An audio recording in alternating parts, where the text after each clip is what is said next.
What's going on? It's Musiq and we right here live and in effect in the locker room. So I grew up doing music, but I didn't really start my actual journey to being an artist until the summer of 2015. That was after my freshman year of college at Morehouse. I went into Morehouse undecided, but I knew I always had a love for music. I was in a band program, met some cool guys in the band program that were music majors, and I really couldn't see myself doing anything else, so I ended up getting a degree in music.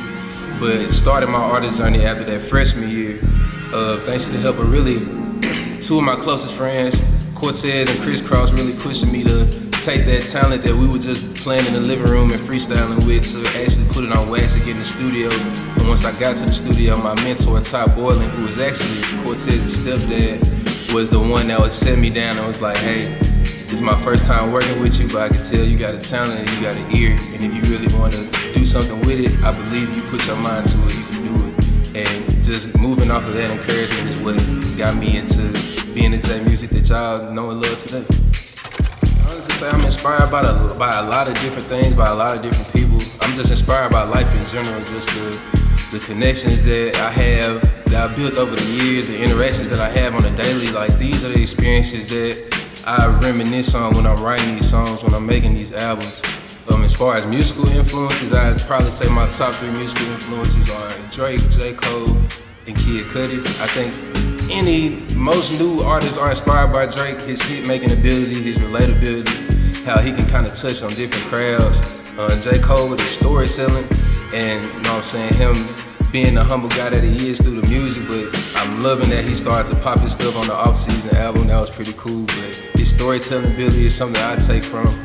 And Kid Cudi just with the vulnerability, like him talking about his struggles and the things that he dealt with as a kid, that he dealt with, you know what I'm saying, as an adult, being a rich and famous artist that had me as a kid in middle school listening to it. Like, if he's having these same issues that I'm having and he's doing fine and he's pushing through it, then why can't I do the same thing? So those are my biggest influences. I think it's kind of hard to describe my music style, honestly. I really like to try to do everything that I can, everything that I feel that I'm good at. If it's a sound I'm interested in, I really want to try to see if I can do it.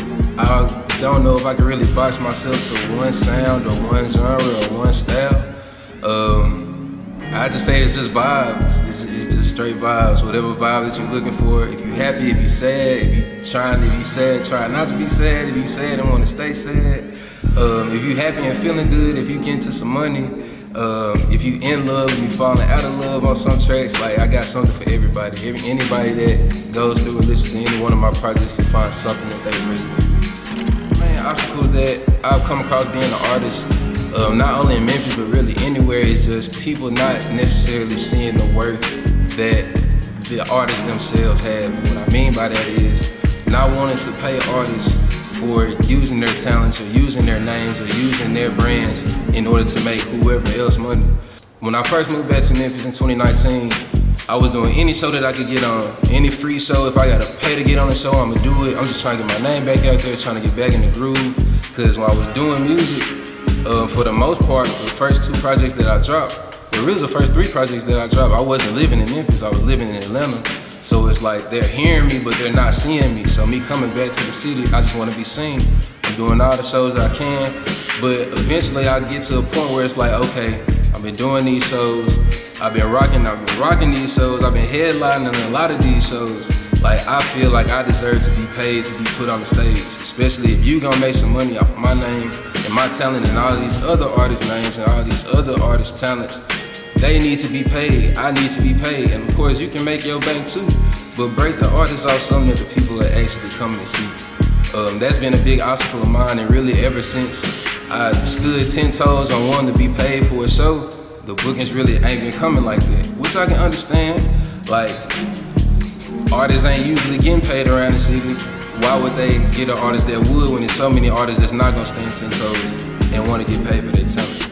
So I've been dealing with that, but on the flip side of that, this just gave me opportunity to start throwing my own shows, throwing my own events. So if ain't nobody gonna book me, I'ma still throw my own stuff, and I'ma still make my money. And the artists that I, you know what I'm saying, choose to put on these events are all gonna get paid evenly profit. We gonna split the profit evenly. We gonna go in on everything evenly. So that obstacle really just led to more opportunity for me to diversify my bag in a way. I got a lot of stuff moving. I got a lot of merch out right now. I actually just got the shipment for the Him physical CDs in. I'm about to start posting those very soon. All for y'all CDs still here. Got candles still, got lighters still, got stickers still. Just got some new posters in. If you want to put the Him cover art on your wall, I'll autograph it and all of that. So I got plenty merch. Now the Him documentary will be out, so if you haven't watched it by the time you see this, go watch that. Plan on doing a lot more events, plan on doing a lot more shows, more videos for sure. But I know we gonna keep working, I know we gonna keep grinding, we gonna keep moving, so y'all just stay tuned. You can find me anywhere, any streaming platform, any social media at J-Musiq. It's J-A-I-M-U-S-I-Q. Once again, J-A-I-M-U-S-I-Q.